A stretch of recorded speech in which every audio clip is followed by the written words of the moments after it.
Céu da igreja, meu amado Senhor. Amém. Amém. Exaltado seja o nome do Senhor. Eu sei que a igreja nessa noite, a igreja sempre está ligada.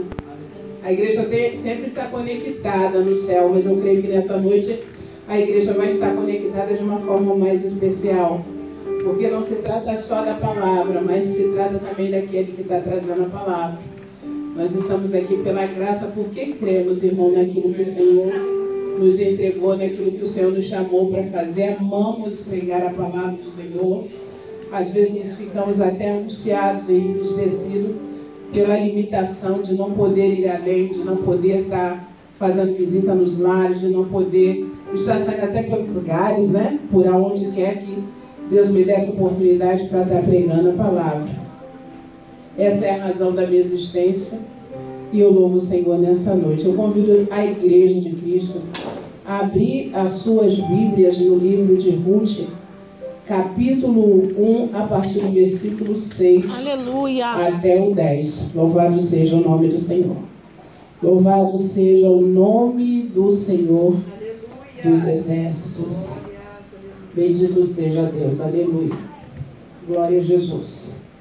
Gostaria que os irmãos lessem juntamente comigo. Eu vou estar lendo um versículo e os irmãos vão estar lendo o versículo seguinte, do 6 até o 10. Amém? Todos acharam? Amém. Louvado seja o nome do Senhor. Então podemos ler, né? Louvado seja Deus.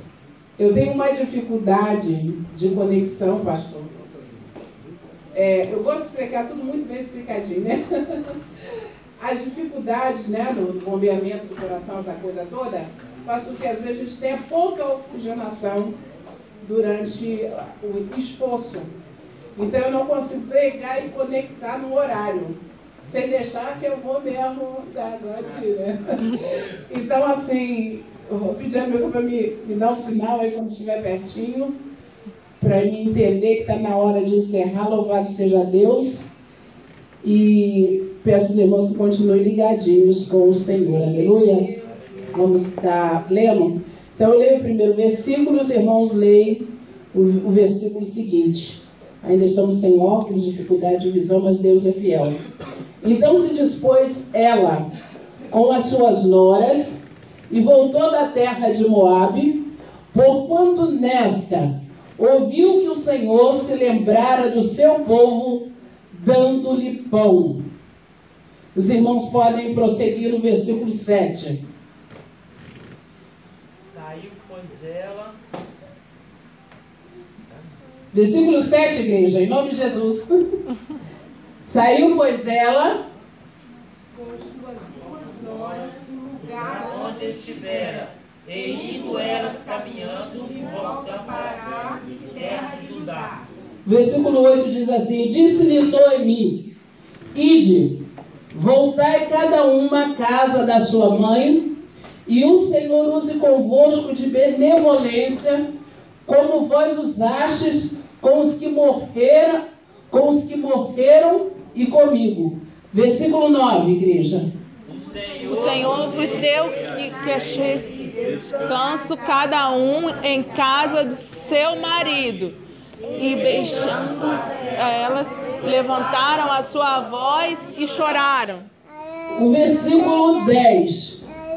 E lhe disseram elas, né? Não iremos contigo ao teu povo. Os irmãos podem repetir todos juntamente comigo? E lhe disseram: não iremos contigo ao teu povo. Os irmãos podem sentar, louvado seja Deus.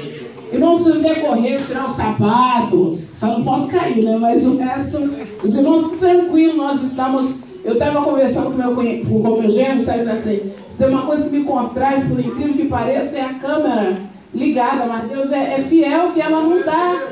Eu gosto muito de ter a liberdade de poder pregar e deixar Deus agir conforme Ele quer. Mas missionário, você fala nas redes sociais, para mim é muito diferente. Entrar no meio da multidão e pregar o Evangelho, mas assim eu me sinto um pouquinho constrangida, né? Coisa minha mesmo com Deus. Mas o Senhor é fiel.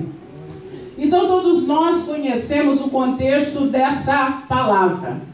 Bem recentemente o pastor, o presbítero Benoit? O que toca o teclado? Presbítero Diácono José. Diácono, já está até promovendo, irmão. O Diácono José ministrou uma palavra a respeito desse livro. Louvado seja o nome do Senhor. Então todos conhecem o contexto. A palavra diz que saiu Elimeleque da sua terra, de Belém de Judá, a peregrinar na terra de Moabe, porquanto havia fome, havia falta de água, e ele saiu para a terra de Moabe. E a razão pela qual ele se direcionou a Moabe, porque Moabe era uma terra privilegiada. Era um lugar alto. E um lugar que a chuva caía com abundância e havia reservatórios de água, havia mananciais de água. Então era uma terra fértil e próspera. Isso fez com que Elimeleque e a sua família fosse peregrinar naquela terra. Mas o que me chamou a atenção nessa palavra e me fez com que estivesse transmitindo ela nessa noite é algo totalmente diferente daquilo que Deus deu ao nosso irmão Diácono José. O Senhor fala comigo e quer falar conosco nessa noite acerca de perseverança.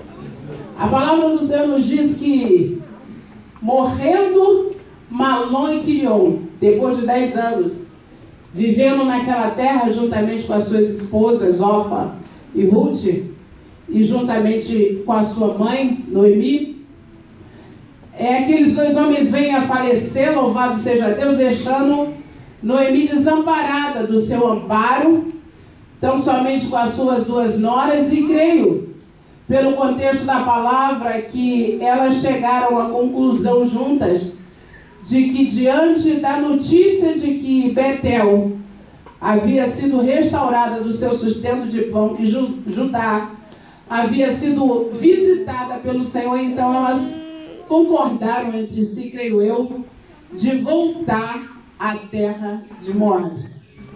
E diz a palavra, e penso eu, que elas tomaram algumas decisões, juntaram alguns dos objetos que foram valiosos, abraçaram seus parentes, despediram dos seus parentes, dos seus familiares e se colocaram a caminho em direção à cidade de Judá. Louvado seja Deus, ao território de Judá. Glorificado seja o nome do Senhor. Mas em determinado momento dessa caminhada, diz a palavra, que ponderando Noemi no seu coração, acerca de toda a dor e sofrimento e amargura que tinha cometido a sua vida, ela não achou justo que ela também viesse colocar essas mesmas noras nas mesmas condições de sofrimento e aflição que até então ela havia vivido. O nome dela era Noemi, mas ela, quando chega na terra do pão, ela chega a dizer para aquele povo que não chamasse mais ela de Noemi, mas chamasse de Mara, porque ela estava agora vivendo um momento de grande amargura. Louvado seja Deus. E ponderando Noemi no seu coração, no caminho, ela chama novamente as suas noras e começa a dizer para elas que venham pensar bem e orienta elas que retornem à casa dos seus pais e aos seus deuses. Porém, elas, nesse momento aqui do texto a qual nós lemos, elas então dizem: não, Noemi, de forma alguma, nós iremos contigo até a terra de Judá. Então estava acertado que elas estariam indo com Noemi. Noemi tentou convencê-las no caminho de que seria conveniente elas voltarem para a casa dos seus esposos, o que nos dá a entender que havia uma estabilidade, que havia uma condição, que elas tinham a sua casa, a sua própria residência, a sua própria condição, além também dos seus familiares. E quando Noemi começa a ponderar e fala com elas, a resposta das duas é a mesma: não. nós perseveraremos e nós iremos contigo até o seu povo, até a cidade de Judá, e lá permaneceremos contigo. Só que nesse momento, Noemi então começa a apresentar para Orfa e Ruth as impossibilidades e as dificuldades que elas teriam que enfrentar no decorrer da história que se iniciaria a partir daquele momento. E Noemi começa a fazer uma narrativa. Noemi começa a apontar para elas as dificuldades que elas teriam que enfrentar. E ela diz: tornai-me filhas minhas, ide-vos embora, porque sou velha demais para ter marido. E ainda quando eu dissesse tenho esperança, ou ainda essa noite tivesse marido e houvesse filho, esperá-los-ei até que viesse a ser grande? Abstei-vos-ia de tomardes marido? Não, filha minhas, porque por vossa causa a mim me amarga ter o Senhor descarregado contra mim a sua mão. E então choraram em voz alta. E então de novo choraram em voz alta. E Orfa, com um beijo, se despediu da sua sogra. Porém Ruth apegou-se a ela. Louvado e engrandecido seja o nome do Senhor. Todas duas amavam Noemi. Todas duas eram boas noras. E todas duas conheciam o Deus de Noemi. Porém, diante da possibilidade de enfrentar as dificuldades, os nãos, as impossibilidades, o amor de Orfa foi posto à prova. E ela, não resistindo, volta do caminho. Noemi abraça Orfa. Orfa se despede dela chorando, mas se vai. Orfa já estava no caminho. Aleluia. Ela já estava no caminho de Comanarassuri Comenecalasébianária. Ela já tinha deixado tudo, ela já tinha se despedido da família. Ela já estava no caminho, mas ela voltou do caminho. A palavra do Senhor diz que os covardes do caminho voltam. O Senhor tem nos chamado para uma vida de perseverança. Interessante, irmãos, aleluia, que Orfa e Ruth descende de Ló. Já foi falado isso aqui na última pregação. Ló é conhecido por ser sobrinho de Abraão. Ló andava com Abraão. Abraão era amigo de Deus. E é impossível para alguém que anda com alguém que seja amigo de Deus não conhecer a Deus. Aleluia! É impossível você andar com alguém que é amigo de Deus e não passar a conhecê-lo. Meu Deus! Ló conhecia Deus. E certamente seus filhos conheciam Deus.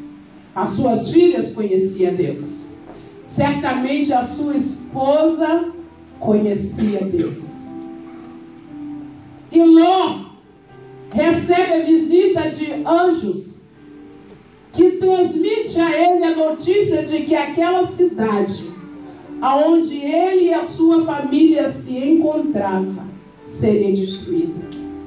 E aqueles anjos recebem a ordem de retirar aquela família daquela cidade com muita pressa, mas faz uma advertência a cada um deles, que tão somente não olhasse para trás.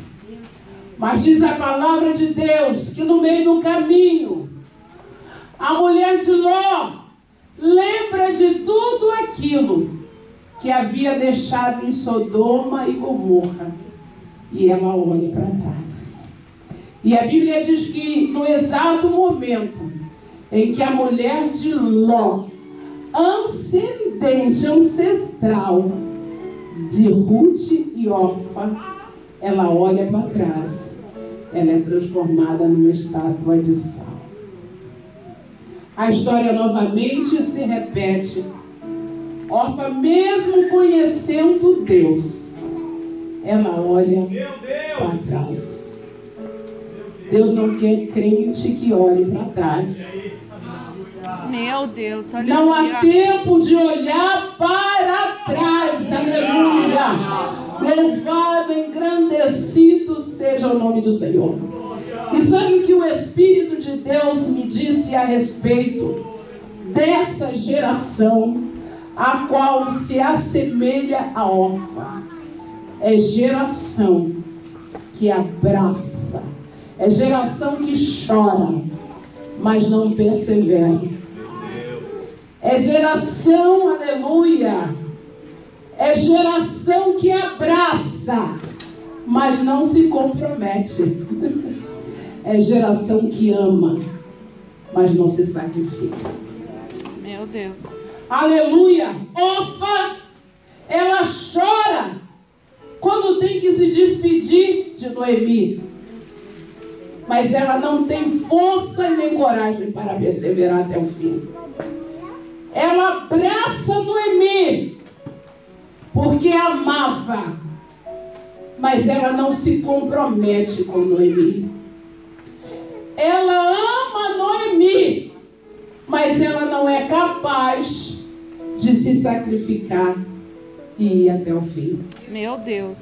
Deus nos chamou para nos comprometermos, perseverarmos, estarmos dispostos a qualquer sacrifício para chegar ao céu, para cumprir a palavra de Deus acerca da minha e da sua vida. Aleluia. Poderemos ainda a respeito das dificuldades que nós podemos encontrar no nosso dia a dia, para que nós não venhamos perseverar. O Espírito Santo de Deus então começa a falar comigo a respeito de Elias.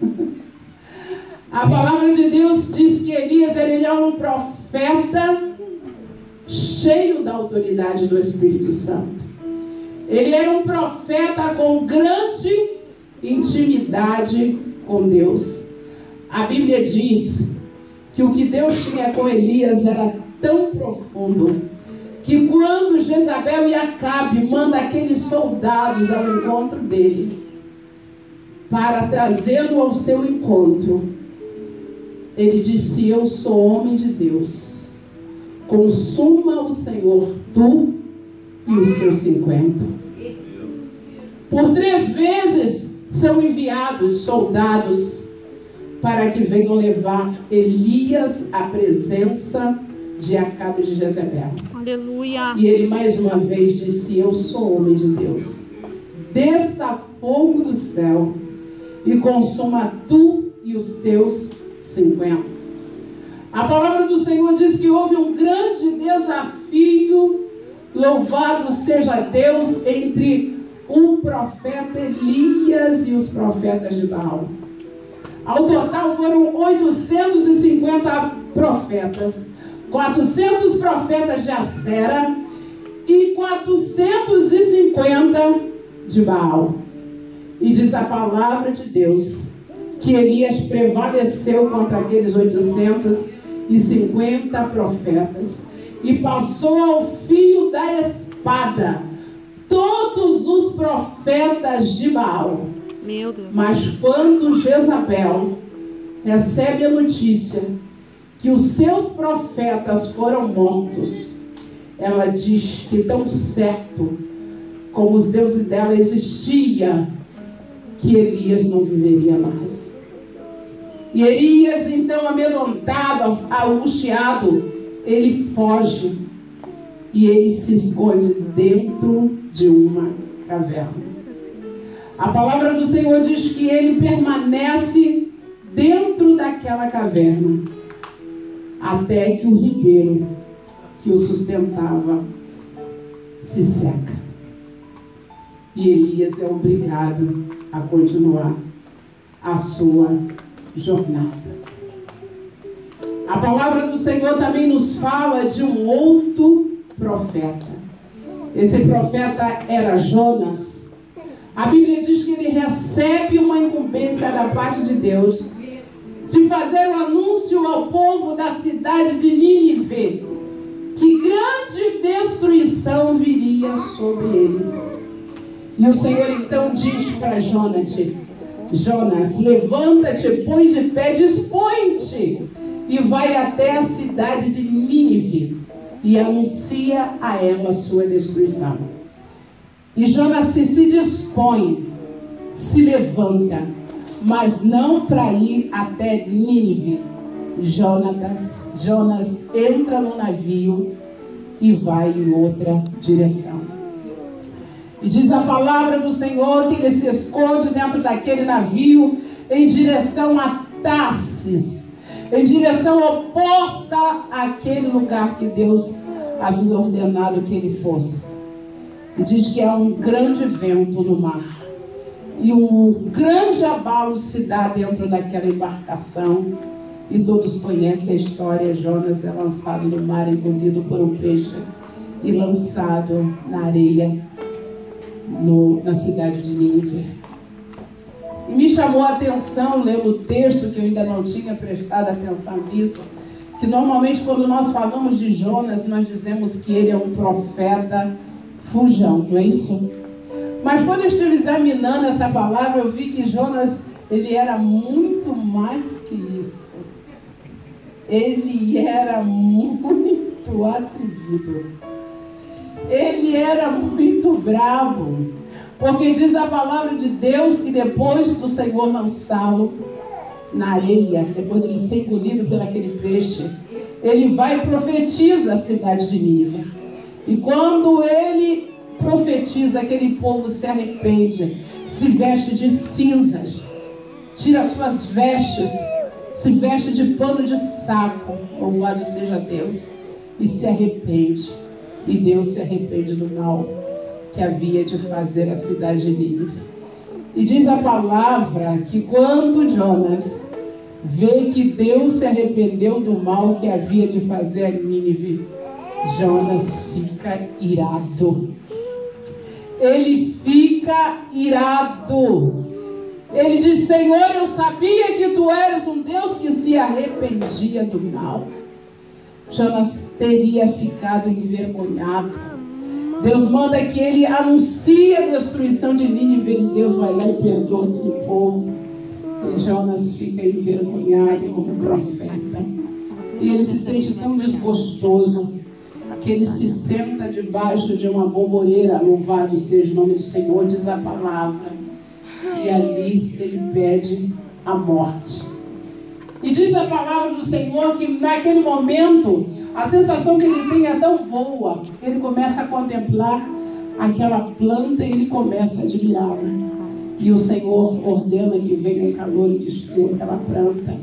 E mais uma vez Jonas fica irado. E o Senhor pergunta para ele: Jonas, é certo, é justo? É justo que você se ire pela destruição dessa aboboreira, dessa planta que nasce no dia e no outro dia venha morrer e não tenha misericórdia de mais de 150 mil almas? Sabe qual é a resposta de Jonas? É justo até a morte.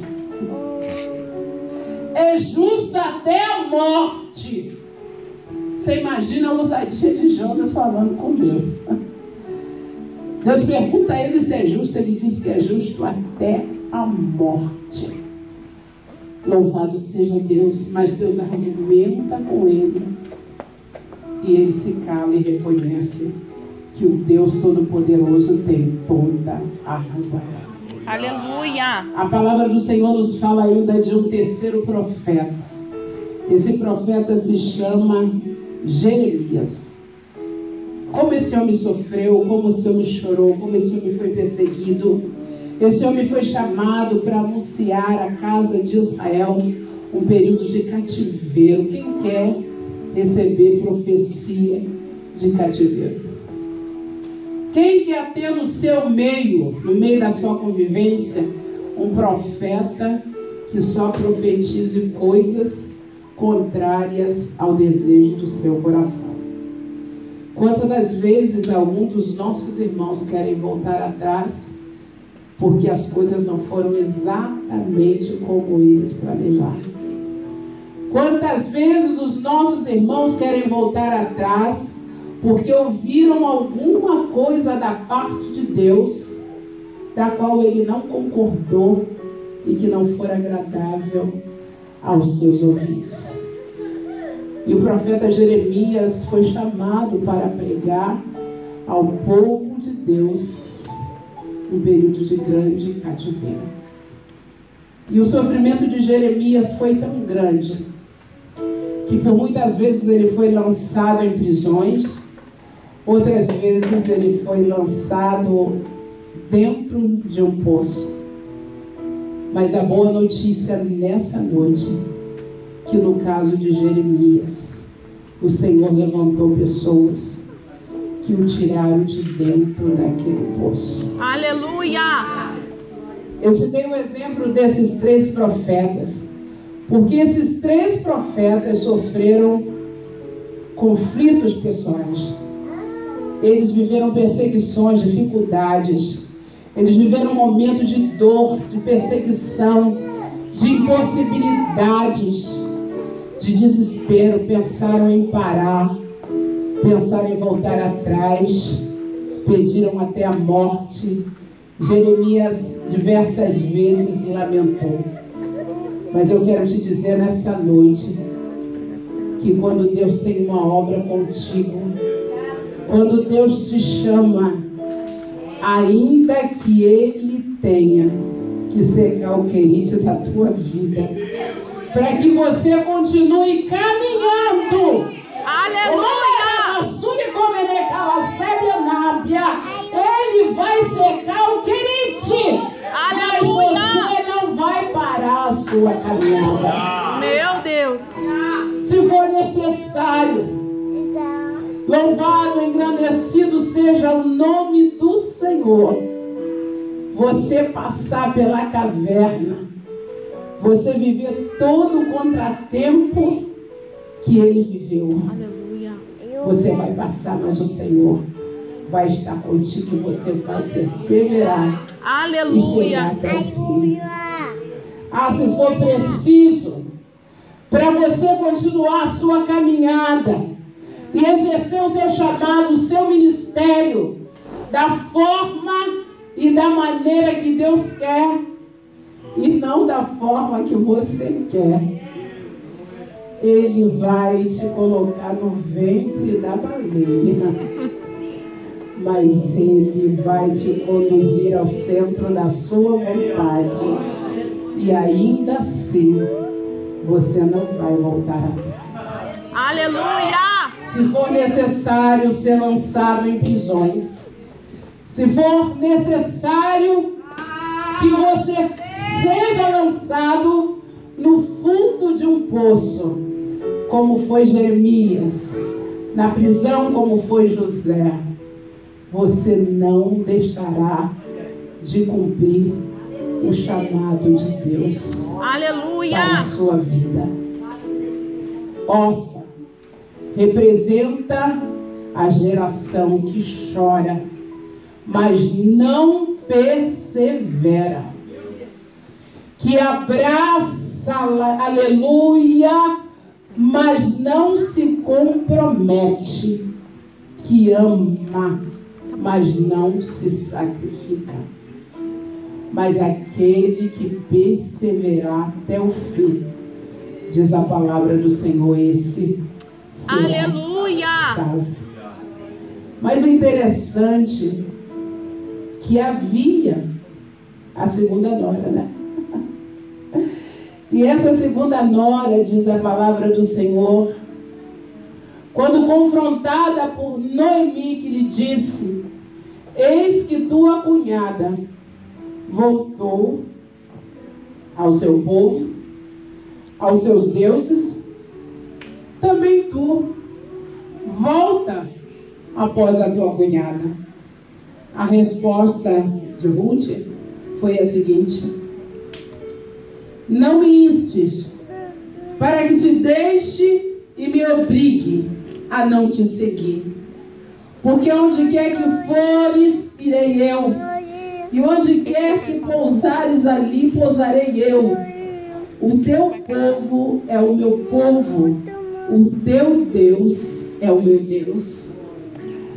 Onde quer que morreres, morrerei eu. E ali serei sepultado. Aleluia. Faça-me o Senhor o que bem lhe aprouver, se outra coisa que não seja morte me separe de ti. Meu Deus. O que nos separará do amor de Deus? O que vai te separar, meu irmão, minha irmã, do amor de Deus? Aleluia. A palavra do Senhor nos diz: se passares pelo fogo, a chama não te queimará. Se passares pelas águas, as águas não te submergirão. Porque eu, Senhor, sou contigo, por onde quer que andares. Não importa o grau da dificuldade que você tem vivido. Não tem sido fácil para mim. Não tem sido fácil para o pastor. Eu estive conversando com... Não tem sido fácil, desculpe, para a missionária Sara. Eu estive conversando com o irmão essa semana acerca das coisas de Deus, e mais de uma vez ele, conversando comigo, ele me disse: missionária, a senhora não sabe